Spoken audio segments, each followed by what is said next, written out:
ஒன்னு சேர பொறுப்பெடுத்து உருகும் இந்த மாது தெற்கு திச தென்றலிடும் தினமும் விடும் தூது அம்மன் கோயில் சிலை எழுது அசஞ்சி வரும்போது உள் மனசு தத்தடிக்கும் உறக்கம் என்பது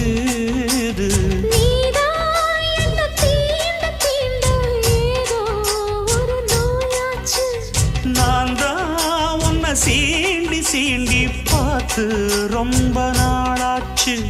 கொஞ்சம் இடம் கொடுத்த பச்சை கொடி பிடிச்சா எத்தனையோ வித்தைகளை இப்பவே நீ காட்டிடுவே